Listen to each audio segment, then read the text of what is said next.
प्रधानमंत्री खुद कहते हैं कि मैं परिवारवाद के खिलाफ हूँ, भ्रष्टाचार के खिलाफ हूँ। चाहे कांग्रेस पार्टी हो चाहे भारतीय जनता पार्टी हो, यहाँ पे गुटबाजी इस स्तर के ऊपर चलेगी है। मतभेद नेताओं के हैं पर उसके चलते पिसते कार्यकर्ता हैं। 3 टेन्योर तो वैसे निकल गए और उसके बाद 2022 में 2022 में मैंने अप्लाई नहीं किया था। मैं इन सारे कॉन्सेप्ट को खत्म करना चाहता हूँ। अगर मैं निर्दलीय रूप से जीत कर जाता हूँ तो विश्वास मानिए मैं 5 वर्षों तक निर्दलीय के रूप में ही जनता के हितों की लड़ाई लड़ने वाला हूँ। नमस्कार, एबीपी लाइव की टीम पहुंच चुकी है मंडी में। हम हिमाचल की चुनावी कवरेज पर है और मंडी में हम हैं मंडी सदर सीट पर। क्यों हैं हम यहाँ पर? क्योंकि ये हॉट सीट में से एक मानी जा रही है और उसकी वजह है क्योंकि यहाँ सिर्फ 2 का मुकाबला नहीं है, यहाँ त्रिकोणीय मुकाबला है। अब तक हमने जितनी भी चुनावी कवरेज की है उसमें सिर्फ 2 पार्टियों का ही नाम सामने आ रहा था, या तो कांग्रेस या फिर बीजेपी। लेकिन यहाँ प्रवीण शर्मा जी हमारे सामने हैं जिनका त्रिकोणीय मुकाबला है। सर, स्वागत है आपका एबीपी लाइव पर। आपको बता दें कि बीजेपी के साथ प्रवीण जी ने 18 साल काम किया है। इनके साथ कई बार इनको टिकट मिलने की थी कि हाँ बस टिकट मिल गया। एक बार शायद आप नॉमिनेशन भी कर चुके हैं। तो थोड़ा सा पहले आप बताएं, फिर हम थोड़ी सवालों की बौछार कर देंगे आप पर। 2007 में मुझे भारतीय जनता पार्टी की तरफ से विधायक का चुनाव लड़ने के लिए टिकट मिला जी, परंतु उस समय परिस्थितियां कुछ ऐसी हुई कि कांग्रेस के एक बड़े लीडर जो भारतीय जनता पार्टी में आना चाहते थे, जी, परंतु क्योंकि दूसरी तरफ मैं नॉमिनेशन भर चुका था तो ऐसे में उनके लिए कोई स्कोप नहीं था, तो मुझे सेक्रीफाइस करना पड़ा अपना टिकट उनको भारतीय जनता पार्टी में जी, चुनाव लड़वाने के लिए। तो 2007 में मैंने नॉमिनेशन भरा, परंतु उसके बाद मैंने अपने टिकट को सेक्रीफाइस किया। जी, 2012 में मुझे ये कहा गया था कि आपको चुनाव लड़वाएंगे, परंतु 2012 में फिर से चुनाव नहीं लड़वाया गया और 2017 में तो हुआ ये कि एक ऐसा परिवार जिसके खिलाफ केवल मैं नहीं भारतीय जनता पार्टी लंबे समय से लड़ती आ रही थी, उसी परिवार से एक व्यक्ति को टिकट दे दिया। तो परंतु पार्टी का निर्णय था, मैंने उस पार्टी के निर्णय को भी सहजता के साथ स्वीकार किया। जी। अब बात आती है 2022 की। पर 12, 17, 2007, 12, जी, 17 तीन टेन्योर तो वैसे निकल जी, गए और उसके बाद 2022 में 2022 में मैंने अप्लाई नहीं किया था, परंतु फिर से पार्टी ने उसी व्यक्ति को टिकट दे दिया जी, जो पार्टी के खिलाफ बोलते रहे 3.5 वर्षों तक, जो प्रधानमंत्री के प्रति तंज कसते रहे, जो मुख्यमंत्री को उल्हाने देते रहे, भारतीय जनता पार्टी को सार्वजनिक रूप से मंच पर गाली देते रहे। जी, तो मुझे लगा कि, और दूसरी तरफ को प्रधानमंत्री खुद कहते हैं कि मैं परिवारवाद के खिलाफ हूँ, भ्रष्टाचार के खिलाफ हूँ, तो मुझे लगा कि कहीं ना कहीं जी।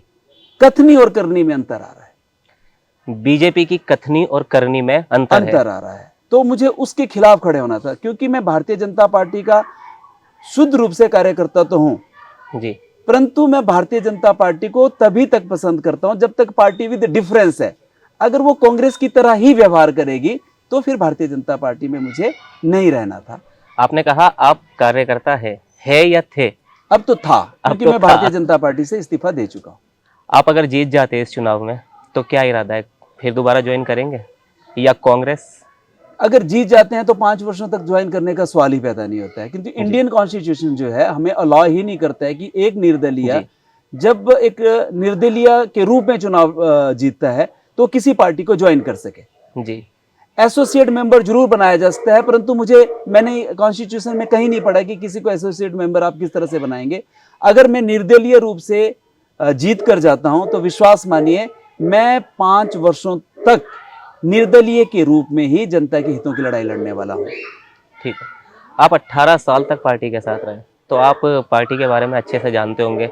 आपने जब नॉमिनेशन भी अपना फाइल किया तो बड़े आप इमोशनल हो गए थे, जो कि काफ़ी जगह चलाया गया, सब जगह खबरों में लाया गया।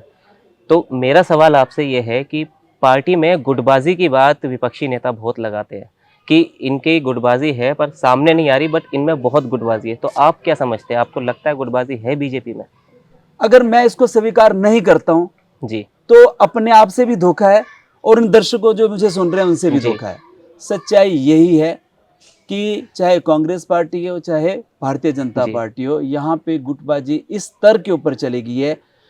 मतभेद नेताओं के हैं पर उसके चलते पिसते कार्यकर्ता हैं, लड़ते एक दूसरे के साथ हैं और पिसे कार्यकर्ता जाते हैं। जी। और इसमें कोई दो राय नहीं कि हिमाचल प्रदेश में गुटबाजी का स्तर जो है वो बहुत ऊपर तक पहुंच चुका है। हाँ, इसके ऊपर लीपापोती अवश्य होती है। कहा जाता है कि मेरे यहाँ गुटबाजी नहीं है, कहा जाता है उनके यहाँ है, हमारे यहाँ नहीं है, परंतु सच्चाई ये है कि दोनों पार्टियों में जो है गुटबाजी हिमाचल प्रदेश में बहुत ज़्यादा हो चुकी है। और कार्यकर्ताओं को ये सोचना, कार्यकर्ताओं के साथ नेताओं को भी ये सोचना पड़ता है कि आपकी गुटबाजी के चलते हम कार्यकर्ता जो निस्वार्थ रूप से पार्टी की सेवा करते हैं वो पीसे जाते हैं, हमारे ऊपर लेबल लगा दिया जाता है कि आप फलां के व्यक्ति हो, आप फलां के व्यक्ति हो। और बाद में जब सत्ता आती है तो इस गुटबाजी के चलते निष्ठावान कार्यकर्ताओं को किनारे पे फेंक दिया जाता है। सर आप, क्योंकि अभी मैंने आपको बताया कि हमने बाहर कई लोगों से बातचीत की जनता का मूड भांपने के लिए, तो यहाँ की जनता नाराज़ है कि बीजेपी ने आपको टिकट नहीं दिया। तो आपने हाल ही में एक बड़ा बयान दिया है कि आप जीत जाते हैं तो आप सैलरी नहीं लेंगे, तो ये इस बात को पूरा बताया हमारे साथ हमें। देखिए, ये अगर जनता इस तरह कह रही है तो शायद ये जनता का विश्वास है। मेरे 18 वर्षों की जनता की सेवा के पश्चात अगर जनता ने ये कहा कि प्रवीण शर्मा को टिकट नहीं दिया, हम इसकी वजह से नाराज हैं, तो ये मेरे लिए बहुत बड़ा सौगात जिसको बोलते हैं, इससे बड़ी सौगात एक व्यक्ति के राजनीतिक जीवन में नहीं हो सकती है। और दूसरा जो मैंने कहा कि मैं पेंशन नहीं लूंगा, पे नहीं लूंगा, इसकी वजह है, मैं बताता हूँ। आज राजनीति को कुछ लोग गंदा कहते हैं जी।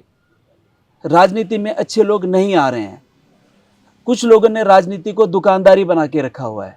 मैं इन सारे कॉन्सेप्ट को खत्म करना चाहता हूं। मैं ये कहना चाहता हूं कि राजनीति में जब जाए तो कोई लालचवश व्यक्ति नहीं जाए। हिमाचल प्रदेश में बहुत अच्छी तनख्वाह एक पॉलिटिशियन को मिलती है, बहुत अच्छी पेंशन मिलती है, और सबसे बड़ी बात है लोन की इतनी जबरदस्त सुविधा है कि आप सोच भी नहीं सकते। 2 और 3% के ऊपर आप गाड़ी के लिए लोन ले सकते हैं, घर के लिए लोन ले सकते हैं। मैं ये कहता हूं, जब हम राजनीति में जाते हैं तो सिर्फ इसलिए जाते हैं कि हम जनता की सेवा करते हैं, परंतु कुछ समय एमएलए रहने के बाद अपनी सेवा करना व्यक्ति शुरू कर देता है। तो मैं जो यहाँ के आराध्य देव हैं उनकी सौगंध लेके जनता को ये विश्वास दिया है कि 5 वर्षों तक मैं पे लूंगा, परंतु उस पे का सार्वजनिक फंड बनाऊंगा और उसका जो है बच्चों के लिए लाइब्रेरी और दूसरी तरफ जो है बच्चों के लिए प्लेग्राउंड, क्योंकि हिमाचल प्रदेश में ड्रग्स की समस्या बहुत बड़ी हो चुकी है। अगर स्कूलों के गांव के अंदर जो है प्लेग्राउंड्स नहीं होंगे, वो खेल नहीं पाएंगे, तो नेचुरली गलत आदतों की तरफ को मूव करेंगे। और दूसरा जो सबसे बड़ी जो मैं फील करता हूं, जो गांव का बच्चा है वो शहरी बच्चे के आगे टिक नहीं पाता, क्योंकि उसके पास कंपटीशन को फेस करने की सुविधाएं ही नहीं है। तो मेरा ये मानना है कि उस तनख्वाह को लेके, उस वेतन को लेके मैं उन बच्चों के लिए उन सुविधाओं को खड़ा करूंगा ताकि वो बच्चे भी कंपटीशन के लिए तैयार हो सके। पेंशन में ये कहता हूं मैं इसलिए नहीं लूंगा, एक तरफ ओपीएस के कर्मचारी हैं जो 30-35 सालों तक अपनी सरकारी सेवा दे रहे हैं, उनको पेंशन नहीं है। और नेता लोग सबसे पहले 1-2 दिन भी हम लोग जो है विधानसभा के सदस्य बन जाते हैं तो हमारे लिए पेंशन है जी। और वो 20-25-30 सालों तक सरकारी सेवा करते हैं, उनको पेंशन नहीं है। हिमाचल प्रदेश तो चल ही कर्मचारियों के दमों के ऊपर रहा है। तो मैं ये कहता हूं, सिर्फ मैं उनकी वकालत नहीं की है, मैंने कहा कि हर व्यक्ति जो 60 वर्ष से ऊपर हो जाता है, अगर उसको मिनिमम 5,000 रुपए की पेंशन दिलाने के लिए मैं लड़ नहीं पाया तो धिक्कार है मेरे प्रतिनिधि होने के ऊपर। तब मैंने अपने लिए, खुद के लिए ये संयम बरता है। और तीसरा ये कहा कि 5 वर्षों तक मैं विधायक रहने के दौरान कभी अपने घर, अपनी गाड़ी के लिए विधानसभा से लोन नहीं लूंगा। कांग्रेस का भी सबसे बड़ा वादा यही है, क्योंकि हिमाचल में अगर सबसे बड़ा मुद्दा कोई है तो ओपीएस का ही है। कांग्रेस ने कहा है कि सबसे पहले अगर वो किसी चीज़ पर फैसला लेगी तो ओपीएस और नौकरियों पर लेगी, तो आपका समर्थन होगा उन्हें? देखो, कांग्रेस के ऊपर कौन विश्वास करेगा जी। कांग्रेस ने एक बार वायदा किया कि हर घर से एक व्यक्ति को रोजगार देंगे, उसको पूरा नहीं किया। बेरोजगारी भत्ता देने की बात की, उसको पूरा नहीं किया। देखो ना, मैं कांग्रेस के पक्ष में नहीं बीजेपी के पक्ष में कोई शब्द कहना चाहता हूं। वजह क्या है कि जब निर्दलीय के ऊपर लड़ते हैं तो आपके सामने दोनों पार्टियां हैं, भारतीय जनता पार्टी भी और कांग्रेस भी है। गलत बात चाहे एक पार्टी करेगी, गलत बात चाहे दूसरी पार्टी करेगी। अगर मुझे लगता है कि ये गलत है तो मैं उसका विरोध अवश्य करूंगा। हाँ, पर अगर वो कर्मचारियों को ओपीएस देते हैं तो मैं आपको विश्वास दिलाता हूं सबसे पहले उनके समर्थन में खड़े होने वाला व्यक्ति मैं होऊंगा। ठीक सर, लोगों का मानना है कि आपको कांग्रेस का अनचाहा समर्थन मिल रहा है इस चुनाव में, क्योंकि उससे कहीं ना कहीं बीजेपी को नुकसान होगा और उनके उम्मीदवार को जीतने में मदद मिलेगी। तो ये कहाँ तक सही है बात? नहीं, ये मेरा सौभाग्य है। जी मुझे सिर्फ कांग्रेस का समर्थन नहीं मिल रहा है, मुझे भारतीय जनता पार्टी के कार्यकर्ताओं का भी समर्थन मिल रहा है। उसकी मैं वजह बताता हूं। जी कांग्रेस के राष्ट्रीय अध्यक्ष, राष्ट्रीय कार्यकारिणी जयपुर में हुई थी, वहां पे कहा गया कि एक परिवार से एक ही व्यक्ति को टिकट मिलेगा। और कांग्रेस पार्टी के कार्यकर्ताओं का दुर्भाग्य देखिए, यहां पिताजी को भी टिकट मिला है और बेटी को भी टिकट मिला है। तो वो तो खून के, जिसको बोलते हैं ना, खून के घूंट पी रहे हैं वो लोग, तो उनका समर्थन भी मुझे मिल रहा है। सिर्फ परिवारवाद के खिलाफ मैं ही नहीं हूं, वहां पे भी लोग हैं। और दूसरी तरफ जो बीजेपी के लोग हैं, वो किस तरह से एक्सेप्ट कर लेंगे एक व्यक्ति को जिसने उनकी पार्टी को 3.5 वर्षों तक गालियां दी है। तो मैं तो शायद इतना सौभाग्यशाली हूं, मुझे भारतीय जनता पार्टी का भी समर्थन मिल रहा है, मुझे कांग्रेस पार्टी का भी समर्थन मिल रहा है। सिर्फ इन दो पार्टियों को नहीं, समाज के लगभग सभी वर्गों का समर्थन जो है मुझे इस बार इन चुनाव में मिल रहा है। तो शायद मैं यही कहना चाहता हूं, ये मेरे 18 वर्षों की जनसेवा का परिणाम है। सर, आपने अभी थोड़ी देर पहले नशे की बात की। हम आज चुनावी कवरेज पर है, जैसा कि मैंने आपको बताया। हम सरदार पटेल यूनिवर्सिटी में गए तो वहाँ कुछ स्टूडेंट्स से हमारी बात हुई, तो उन्होंने हमें ये बताया कि ये जब इलेक्शन का टाइम होता है उस वक्त में बहुत ज़्यादा बढ़ जाता है, ये पार्टी के लोग ही नशा सप्लाई करवाते हैं और उससे जो है यूथ पर असर पड़ता है। सरकार ने सही काम नहीं किया है कि वो उन्हें जागरूकता फैलानी चाहिए थी नशे के खिलाफ, लेकिन वो इलेक्शन टाइम में खुद ही करवाते, उनके नेता यूथ को भिजवाते जिससे वो उनके पक्ष में माहौल बनाए।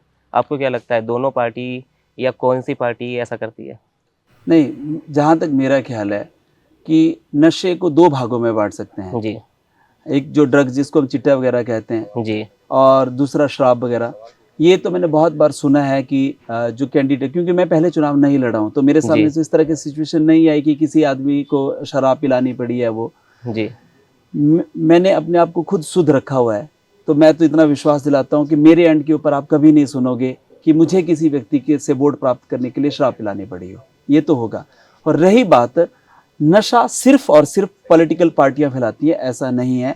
हम लोगों की सबसे बड़ा दुर्भाग्य है कि पिछले 6-7 वर्षों में, 7-8 वर्षों में हिमाचल प्रदेश में नशा बहुत तेजी से बढ़ा है।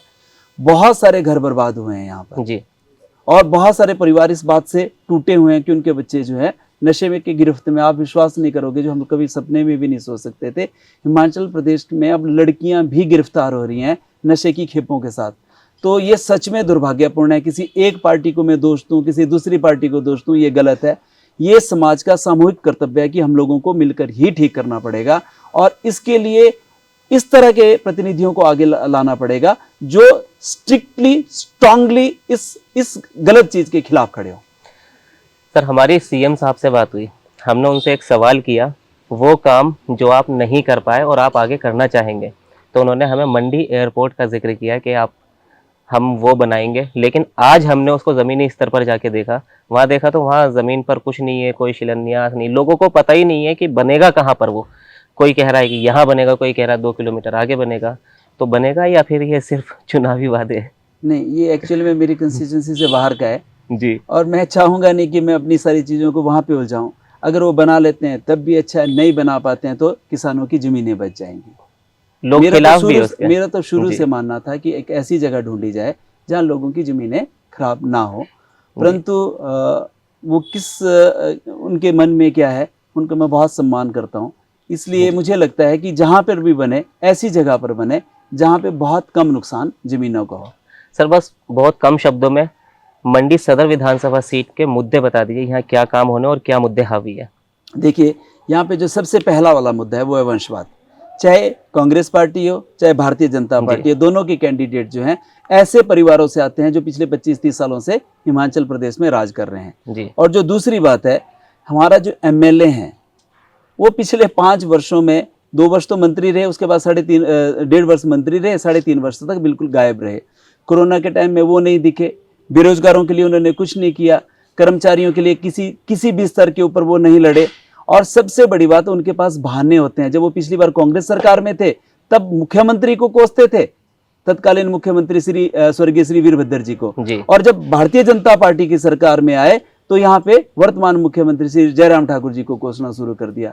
मेरा तो कहना है कि मंडी की जनता इन 2 मुद्दों से बहुत ज्यादा परेशान है। पहला वंशवाद और दूसरा जो है विधायक का पिछले 3.5 वर्षों तक पूरी तरह से गैर हाजिर रहना और किसी भी स्तर के ऊपर मंडी की आवाज ना बन पाना, वो कहीं पे भी मंडी की आवाज नहीं बन पाए। सर आखिरी सवाल, रिवाज बदलेगा या बरकरार रहेगा? मंडी में तो रिवाज बदलने वाला है। और राज्य में? राज्य की, क्योंकि पिछले कुछ दिनों से मैं पूरी तरह से उलझा हूं, इसके बारे में कोई कमेंट्स नहीं करना चाहता हूं, पर मैं आपको विश्वास दिलाता हूं जी। कि मंडी में रिवाज बदलने वाला है। और यहाँ पे जो बहुत लंबे समय से प्रथा चली आ रही थी कि एक ही परिवार के व्यक्ति शासन कर रहा है और परिवारों के व्यक्तियों को जो टिकट मिला है, ये दोनों को जनता पूरी तरह से नकारने वाली है और मंडी में परिवर्तन की लहर है। और आप विश्वास मान के चलिए, विश्वास के साथ मैं कह रहा हूं कि मंडी में परिवर्तन अवश्यम भावी है और परिवर्तन होने जा रहा है। सर जनता के लिए कोई संदेश? जनता के लिए तो मैं यही कहना चाहता हूं, जनता के सामने तो सिर्फ यही कहना चाहता हूं कि ये सिर्फ प्रवीण शर्मा की लड़ाई नहीं है, ये हम सब की लड़ाई है।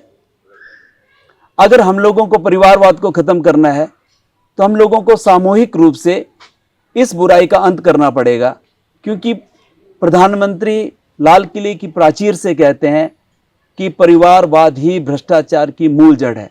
अगर हम लोगों को इस प्रदेश से भ्रष्टाचार खत्म करना है तो सबसे पहले वंशवाद, सबसे पहले परिवारवाद खत्म करना होगा। और जो भी पार्टी परिवारवाद को बढ़ावा दे रही है, मैं आप लोगों से आग्रह करता हूं कि उन पार्टियों को वोट ना करें। तो दोस्तों ये थे हमारे साथ प्रवीण शर्मा जी, जो कि भाजपा के साथ 18 साल से जुड़े हुए थे, लेकिन इस बार वो आज़ाद उम्मीदवार के तौर पर लड़ रहे। वजह क्या थी वो सब आप सुन चुके हैं। दोनों पार्टियों के बारे में सर का क्या राय है वो आप सुन चुके हैं।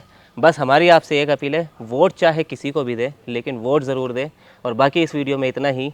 वीडियो को लाइक करें, सब्सक्राइब करें हमारे चैनल को, और इस वीडियो को जितना हो सके शेयर कीजिए। नमस्कार।